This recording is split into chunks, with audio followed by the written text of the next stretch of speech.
Hi guys మనకి Tuesday అయితే చాలా మంచి పెద్ద ఎంట్రీ ఉందనమాట యాక్చువల్‌గా. ఆ గిఫ్ట్ నిఫ్టీలో ఉన్నాం మనం ప్రెజెంట్ చార్ట్ అయితే. యాక్చువల్‌గా మనకేందంటే ఇక్కడ వచ్చి మనకి ట్రయాంగిల్ ప్యాటర్న్ ఫార్మ్ అయిందనమాట. ఓకేనా. చాలామంది ఇక్కడ బ్రేక్‌ఔట్ అవ్వగానే ఇక్కడ నార్మల్ పీపుల్స్ ఎంటర్ అయితారు. దాని తర్వాత అగైన్ ఇక్కడ మనకి రీటెస్ట్ కూడా ఇచ్చారనమాట. సో, మన ఇక్కడ నుంచి ఇంకా పైకెళ్ళిపోద్దని చెప్పేసుకొని వాళ్ళు చాలామంది ఊహలో ఉంటది. బట్ కానీ ఇన్‌స్టిట్యూషన్స్ ఎలా ప్లే చేస్తారంటే వీళ్ళు మొత్తం ట్రాప్ చేసి ఈ ఏరియా నుంచి మళ్ళీ మనకి ఇక్కడ చైన్ ఆఫ్ కట్ ఇస్తారనమాట. ఓకేనా. ఇక్కడ తిరిగేసి మార్కెట్ ఇదైతే ప్రెజెంట్ అయితే ఇదొకటే ఉందనమాట మనకి స్టాపింగ్ పాయింట్స్. సో, దాని తర్వాత మనకి ఇక్కడ ఎక్కడ స్టాపింగ్ పాయింట్స్ లేదనమాట. మొత్తం ఇక్కడ మిటిగేట్ చేశారనమాట. సో, నెక్స్ట్ స్టాపింగ్ పాయింట్ అయితే మనకి ఇదే అనమాట. ఈ నంబర్ నోట్ చేసుకోండి మీరు. ఓకేనా.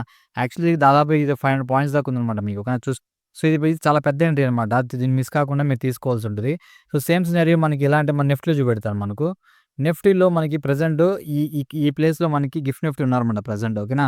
సో, రేపు మనకి మండే హాలిడే కాబట్టి బట్ ఇక్కడ మండే అయితే ఇక్కడ ఉంటదన్నమాట గిఫ్ట్ నిఫ్టీ. సో, ఇక్కడ రన్ అయ్యేసి మనకి సేమ్ ఈ ప్లేస్‌లో స్టాప్ అయిపోయారంటే మనకి ఇక్కడ నుంచి ఫ్లాట్ ఓపెన్ అయిన తర్వాత మనకి ఈ ఇన్‌బాలన్స్ ఉంది కదా! ఈ ఇన్‌బాలన్స్ ఉన్న మార్కెట్ ఫిల్ అప్ చేయడానికి ఇక్కడ నుంచి ఇక్కడ ఫాలో అయిపోతారన్నమాట. సో, ఇది చాలా పెద్ద ఎంట్రీ ఉంటది. మీరు కన్ఫర్మ్‌గా తీసుకోవాల్సి ఉంటది దీన్ని. ఓకేనా.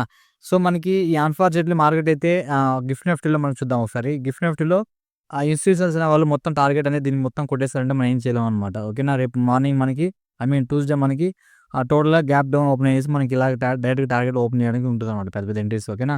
సో, మేబీ మనకి ఇక్కడ ఫ్లాట్‌గా ఓపెన్ అయ్యి ఇక్కడ సినారియోస్ దొరికితే మంచి ఎంట్రీ దొరుకుతది.